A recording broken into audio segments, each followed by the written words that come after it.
Okay. See, you already starting.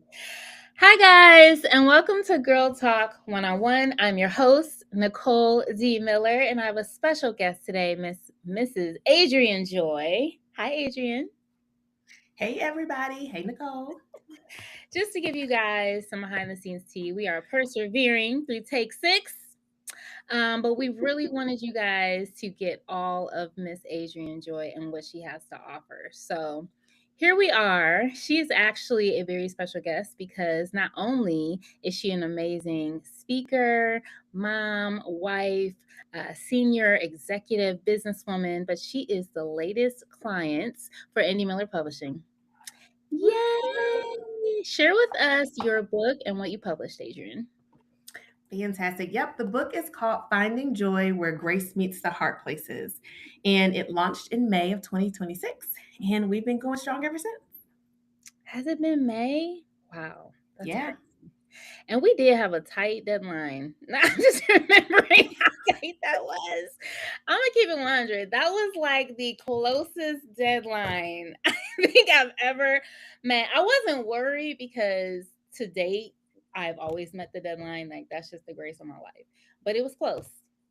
But can you give us some information about that? Well, yeah, I mean, so this whole journey was never like I never set out to do this, if that makes sense. So I started writing back in 2012, just journaling some things about what was going on in my life. And I stopped doing that maybe, I don't know, 2013 or 14. And then fast forward to 2024, I was at a speakers conference and I heard just very clearly the Lord say to pull out that content that I had written. And I wasn't even sure where I had saved it and all of that. He walked me straight to where I had put in my Dropbox way back then. And I read it and I was just amazed at what I was reading. I'm like, this sounds really, really good. And so the Lord instructed me to just keep writing, adding to it. And I did over the course of 2024 and all of 25. And as I got towards the end of it, the Lord said, "We're going to publish this into a book." I'm like, I don't know how. Like, I don't even know what the next steps would be. That's not an area that I've ever been interested in or anything like that. And the Lord does what He does. He always brings connections and people. So one of my girlfriends, she said, "Hey, I have a friend that I went to college with, and she is a publisher. She would be fantastic for this." And she made the connection with you and I. And so from there, even through the process, your team was fantastic in doing it. But I had some other personal life stuff that was going on with my family that was pulling me away from the process, probably stretching out that timeline a bit because I couldn't get back to you guys in certain time frames. So it was a journey. We made it to the finish line, and it's here. And you bringing all of that back, it's like you were going through a lot of hard things. And I'm like, girl, we can put a pin in this. But you were so tenacious to be obedient to the vision that God put in your heart. And I'm intrigued too, as you mentioned, you had content written down before. So when did you start writing your story? What was that process for you? Were you just kind of writing things here and there on your phone, on a computer, during downtime? Like, what did that look like? I was really starting on my phone. It was the notes in my phone. Like I said, in 2012, I can tell you where I was. I was on my way in the car in the passenger seat riding to Savannah, Georgia. And I was just hearing certain things and I would just write down, it just might be a phrase, a statement, a couple of words. Then I was also simultaneously just journaling different things that were going on in my life at that time, how I was feeling, just as a therapeutic type of activity that I was doing. Again, I never thought it would be a book. I never thought anybody else would read it besides me, kind of thing. And so to see it now in print is like I'm in shock. I'm in awe that this is the story. And it's so good. Like I was moved and ministered to even prophetically while reading it as an editor. So I Wow. know that you are anointed based on the things that you've walked through and have overcome. And now on the other side, so you can help other people. Can you kind of walk us through a little bit of how you got to where you are today? How did you discover purpose? How did you learn your identity? Yeah, I would say it's it's not been a very linear journey. It has been a journey of trial and error. It's been a journey of hitting my head up against the wall. It's been a journey of me running from God and Him snatching me back. But I would say that purpose in a bigger nutshell is being who God created me to be and doing what He's assigned me to do, no matter the season, no matter the audience, no matter what it costs me. It doesn't matter. Doing those things. And there have been seasons where there are things that I thought I wanted to do, or I imagine myself doing whatever. It looks good. I saw somebody else do it, and I'm like, oh, let me do that. And I would go do that, and I might have even been successful in that endeavor, but I didn't feel me. Right? I still felt like, no, I'm still not it. The goalpost kept moving, the finish line kept moving. If I can achieve this level in a career, if I can achieve this amount of money, or whatever it was.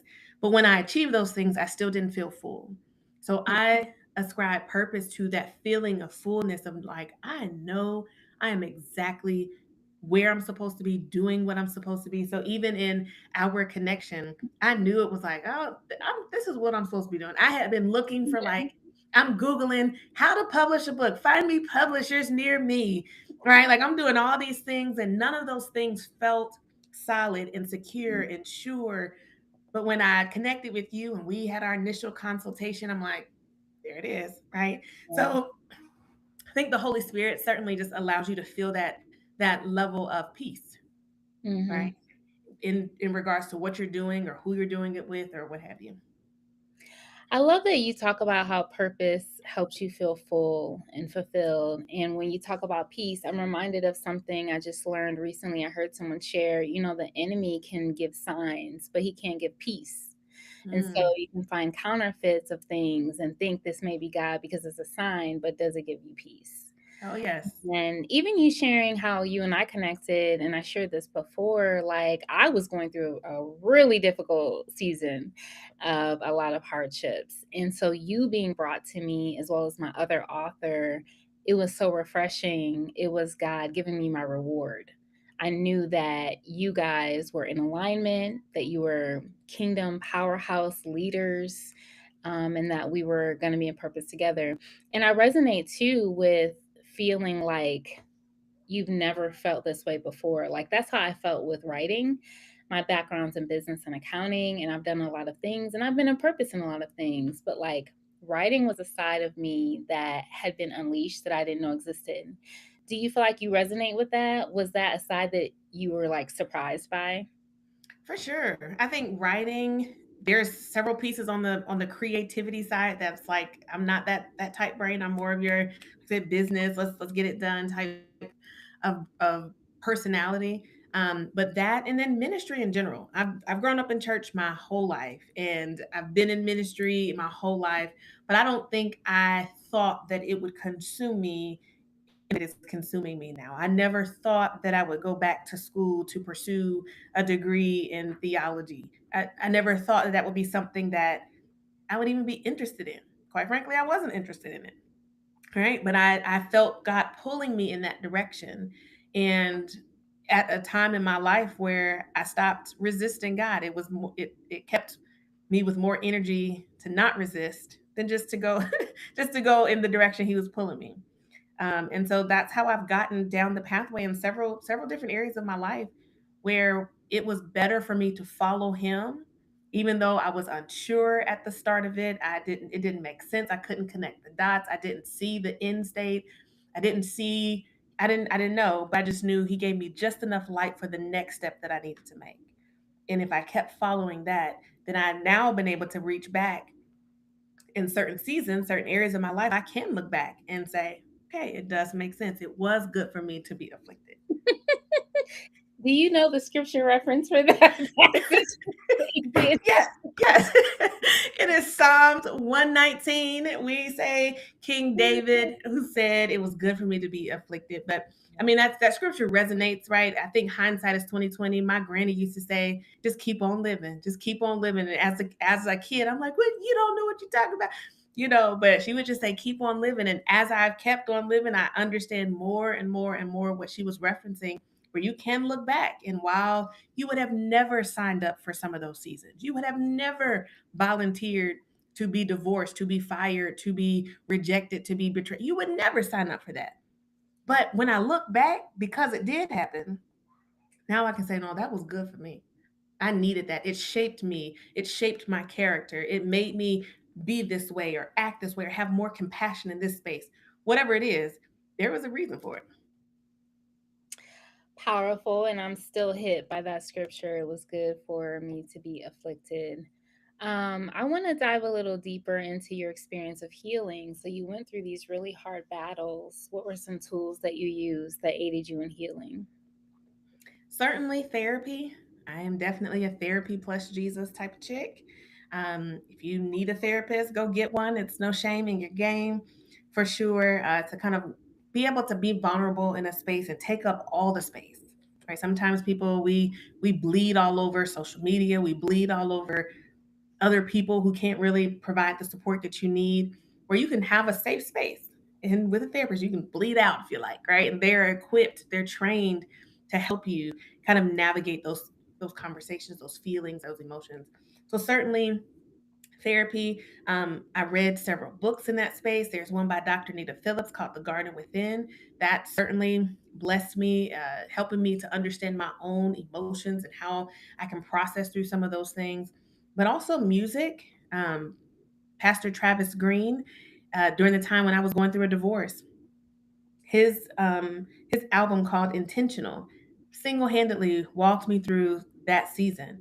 Another thing was Divorce Care. It's a national organization that most churches have programming for, and I attended that 2 or 3 times as a student, and then eventually became a facilitator for that. And that's one of those things where you just mentioned, I realized that I was in purpose when I was facilitating that. I would have never signed up to be in the class because that means I was divorced. I would have never signed up to do that. But because I went through that, I was able to now be operate in purpose by facilitating and helping others through it. I love it. And I do think that that's what makes us an expert in an area. We've walked through it ourselves. We have an anointing, we have knowledge and information to give to the people behind us. And what better way to do that than with a book? So, can Mhm. you give us a little bit more information on what is in your book? When readers open it, what are they going to find? Yeah. So ideally, you are finding a reflection of you. You can find yourself, your story, pieces of your story within the book. There is no two stories that are the same, but ideally, when we go through situations, right, the enemy, what you reference, he's very subtle. He likes to deal things in the subtle stuff. But the enemy makes you feel like you're unique and nobody understands what you're going through. Nobody else has been through what you've been through. But the reality is, and where healing often is when you find community who does understand. They may not have had that same exact person that you dated or married and who did that thing to you, and they didn't have that friendship that fell apart, but they do understand what rejection feels like. They do understand what betrayal and deceit feel like.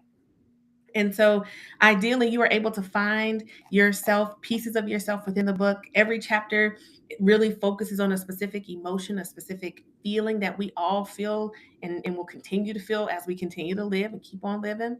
The first part of every chapter is kind of like a fiction story. It has characters and dialogue and that kind of thing, but it helps to bring the readers to a centralized point of that emotion. And then we dive into what does the Bible say about this, right? And it's not a traditional kind of, read this scripture, go do this, that kind of thing, but it is infused in kind of that girlfriend chit chat, sit on the couch, lay back, and let's have a conversation about how do we reframe our mind around our hardships. Hmm. And as someone who's read the book, I can personally testify that that is correct. Like, I 100% agree. It makes it feel like a friend is talking to you, like you, as the author, are my friend. And really, that is the vibe of Girl Talk. So, you fit perfectly in this community. And you've touched on community. Like, I'm such a big advocate for community. And I think that we can all go through different things, but still have similar experiences and relate to each other, right? And offer that type of support system. What are some of the support systems that you would say have been consistent in your journey, or maybe have popped up specifically for specific trials or hard times in your life? Yeah, I mean, I mentioned divorce care. That was certainly a support system. It's a class that's walking you through all the different types of things that you go through as a part of the divorce process. But within it, you find community, other people who are either in right where you are or who have been there, that can you can lean on. And oftentimes in divorces, collateral damage, friends are collateral damage sometimes, and so you need to establish new friendships, new spaces. And so that's a good place to start there. But I would also say, just your church home, right? Making community there, having accountability, whether those are women's groups or small groups or life groups or any of those types of things. And essentially that's what I've been able to do, and the Lord just continues to bring certain people just at the right time for whatever it is that I need, so that I can have somebody. We were never meant to do this alone, right? We were never meant. That's how God created us. He created man and for us to not be alone. And so that is really the foundation of community. And you have to find it. Being isolated is what the enemy wants you to do. I feel like finding joy is for anyone who is going through a difficulty. And so you've mentioned one demographic, right? Divorcees. I've never been through a divorce, but I've walked closely with friends who have. And it's like a rebuilding of your identity, a rebuilding of your community. And social media, I've had people where I've noticed people like disappear from social media going through a divorce. Would you say there's like some shame that is like a part of it, especially in the faith community? Like, what is your experience with For that? sure. For sure. I mean, I think it is a taboo. It has historically been a taboo topic, and people kind of, like you said, there's shame, there's guilt, there's probably condemnation wrapped around it. But not just divorce, right? I mean, there's all kinds of things, like you said, that lead us to the place of shame, lead us to a place of guilt, lead us to a place of feeling condemned or less than, or that we are isolated, right? So all of those things, no matter how you get there, the situation that leads you there, that's where God meets us, in that spot. And that's essentially what the book is about. So I don't want to confuse that it's about divorce. You have to be divorced or anything like that. That's just one of the things that I had to go through. But that this Mhm. book is essentially taking us to all these central places that we all feel, no matter what that journey was to that emotion. It's we all get there somehow. And how is God going to bring us on the other side? Agreed. I definitely feel like for me, it gives devotional vibes because it was like my quiet time. Like I could read it in the morning when my spirit is calm and at peace, and hearing God through you and through these experiences of your characters and relating to them, and then going on that journey thinking about my experiences and kind of walking through that. Would you say it is similar, or you have something forthcoming that's similar, or it's in that wheelhouse? Yeah, I mean, you're definitely in the right vein. I am working on a companion workbook that will be for people who want to go just beyond inspiration and move into more practical application or transformation. And that is where we will have some deeper, uh, more biblical studies, word studies, things of that sort, so that you can then take it and apply it to your life. I think books are great, audiobooks, whatever. All these things are great. Videos are great, but if you can't make the connection between what is said to how do I apply it, what difference does it make? And so that's ultimately, I want to make sure that that gap is closed as it relates to the content of the book, is that you know how to apply this so that your life can be forever changed. You don't have to come back around this mountain again. Mm, I know we trying to get out the, out the loop of the mountain. Get Okay. out the mountain, get out the wilderness, child, get out. So this is a new season for you, Adrian, and you've done a lot of things and have a lot of accomplishments. Where are you seeing this going? Like, where is this path taking you? Hopefully right into the center of purpose. But you know what? I don't know. Like, I think I gave up trying to map out my life a while ago, Hmm. because the reality is I don't know. I don't know enough about myself. I certainly don't know enough about God to know what he's thinking about me. Hmm. And so the when I take my hands off of what the plans for my life are, the better I feel, right? I'm not overwhelmed and anxious about things that I can't even figure out how those puzzle pieces and everything's going to align to that. And the deeper my trust in God grows, Mm. because ultimately I know that He has a plan and a purpose for me, and that He is equipping me for whatever it is, right? So I can have an inkling of like, I see myself here doing these things. I see myself on stages and platforms and what have you. How we gonna get? I don't know. I have no clue. But He's just giving me just enough light for the next step that I need to make. And if I can just keep following that and following peace, I just believe that I will land right in the middle of His will. Agreed. And I love your humility to say, I don't know. And I think as female leaders, we can often struggle with feeling like we need to know, we need to have the answer, we need to have. And so, from my personal experience, it has been that submission. And that is a word that is not as popular in the leadership community, I guess, female leadership community. But as a faith based person, like it is dire, it is vital. And so I have learned how I have to let go of control. It Mhm. is not an easy journey, it is a day to day choice. That's right. That's right. How do you feel like that experience was for you? Was it hard? Did you have to bump your head? I mean, what did it take for you to get there? Yes, to answer all the questions you just had, yes, yes, it took all of that and it continues to take, right? So, like, there is no finish line in that. I think it's a daily choice to trust God. It's a daily choice to relinquish the power and the control that we think we have over Mhm. our lives and the power over the decisions that we're making. It's a daily choice. And so, if I've chosen to follow Jesus, and that's the decision that I've made, then every other choice that I make has to line up with that decision. So if I'm following Him, I can't be in the driver's seat. I can't be the one ahead. I can't be the one to make this decision without consulting Him, right? Like that doesn't work. So yes, there was many a days of me bumping my head and completely failing and bombing out and crashing out, as my daughter says, like all the things. There's many days that I've done that, or even times when I thought I have relinquished control, but then I realized I've picked that back up. Here I am worrying about that thing once again. Here I am up at night pacing about this thing. So it's I think an ongoing process that we all have to do, because that's what our flesh wants to do. Our flesh wants to take control. Our flesh thinks we know better. We know more. I could get this done faster if I just do it, right? But God's timing is perfect. His plan is perfect, and we just have to rest in that.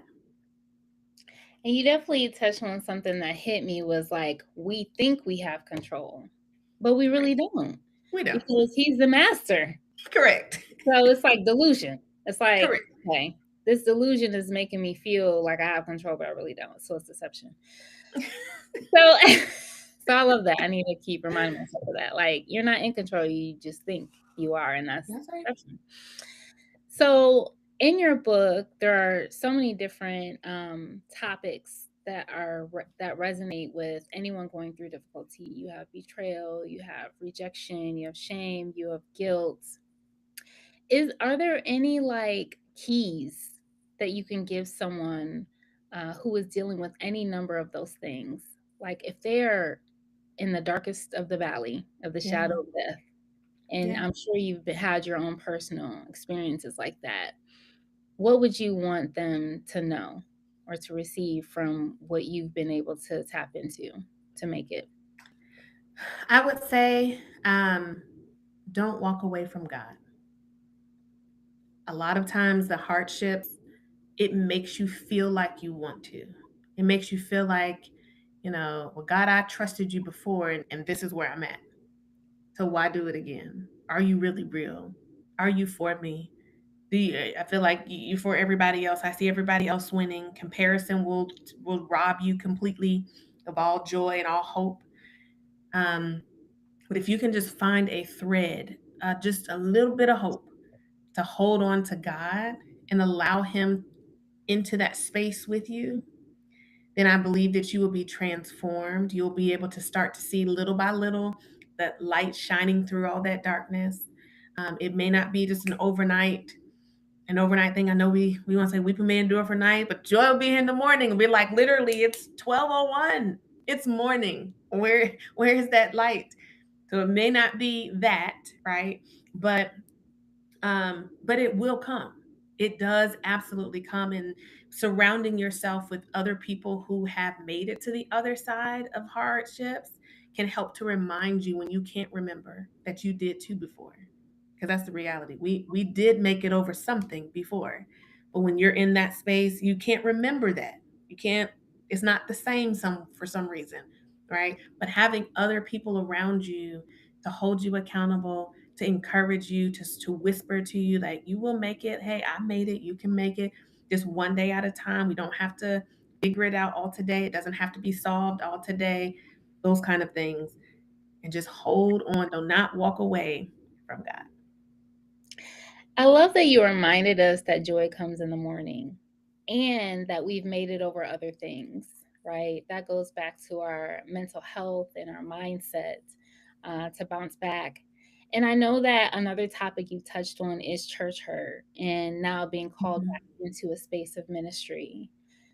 How? Like, how do you make that transition when you've been hurt by the church, as many have been, and then you're called to minister to God's bride once again? Yeah, yeah. I think that is certainly a journey. I would say for me, church hurt was also kind of was all mixed up with God hurt. I was God hurt and church hurt, and I wanted to throw it all away. And um, as I started down that path of throwing it all away, there was still something in me that wouldn't allow me to rob the foundation of God from my children. So that was my little itty bitty thread of, for them, I want y'all to know this, but for me, I'm good on it. Okay. That's where I was. And I would have honest kind of conversations in my mind. I'm not praying, but in my mind, I'm like, I'm good on this, right? Like Mhm. I've tithed, I've sowed, I've done. I'm counting down all the accolades, all the things of why I should be exempt from this, Mm, right? But I'm not praying. It's just in my mind. mhm. But the Lord's in my mind. He's everywhere, right? So he like, yeah, yeah, yeah. I know what you think you're doing, but anyway, right? But that was my little thread, and little bit by little bit, the Lord kind of just loved me right on back to grace. He loved me back to grace and said, I know you felt abandoned, but I've never left you. Mm. I know you thought that I misled you, but I didn't. You're right on track. You're exactly where I wanted you to be. I know. And he just loved me right on back to grace, right on back to that, where then I could look at the church body. And like I said, I always say when people say church hurt, and for some reason, when people are hurt by the church, we toss the whole thing away. Whereas in other areas of our life, if the doctor does you wrong and misdiagnoses you or what have you, you're not tossing the whole medical field away. You're tossing that doctor. You just go find another doctor that you feel like you can trust. But when it comes to church, we throw the whole thing away. And sometimes we throw God away with it. Um, and so being able to be loved back to grace by God, He helps me to see the church body for what it is. We're all people. We all are people. We all are going to make mistakes. There is no handbook for the congregants of the church, for pastors of the church on how to handle certain situations. So maybe you were mishandled, but that doesn't change who God called you to be. It doesn't change that God was still present with you. It doesn't change that. So maybe this location, this church body, maybe not the place for you. That doesn't mean that ministry is not still not your calling. And so Mm. it helped me be able to come full circle because I was through with all of it. I was done. Um, but it brought me full circle. And then beyond that, like just blew my mind to send me even deeper into ministry than where I was before I was hurt. Right. Wow. But I have a greater appreciation because, again, because of that season, I have a greater appreciation for the feelings and the compassion for people who are in that space. Yeah, it's real. I love it. I love your testimony because it shows you had a personal relationship with God outside of a church structure. I haven't had church hurt in that way, but I can see how me being raised in a single parent home and not having a father, I had a lot of daddy issues. Mm-hmm. The beautiful thing is I got to know God as my daddy. And so he really filled that space. And he's like you said, he's like, I've never abandoned you. When your mother or father forsake you, I never will. Yeah. So I just love that he does that, but it really is that one-on-one personal intimate encounter. And so I love that Mm-hmm. you have that. We are coming to the end of our conversation. Thank you so much for all of your gems, all of your heartfelt encouragement. Is there anything else you'd like to share before we wrap things up with our audience? Just to stay connected, I can be found at she's_ajoy on Instagram and TikTok, and on as Adrienne Joy on Facebook. You can also find my whereabouts. You can find the book link on adriennejoy.com, and you can also find the book on amazon.com or anywhere books are sold. Yay! So thank you guys for tuning in to Girl Talk Live with Adrienne Joy. You can catch this episode when it drops on our podcast. Make sure to subscribe, share, save, and like. We'll see you guys next time. Bye.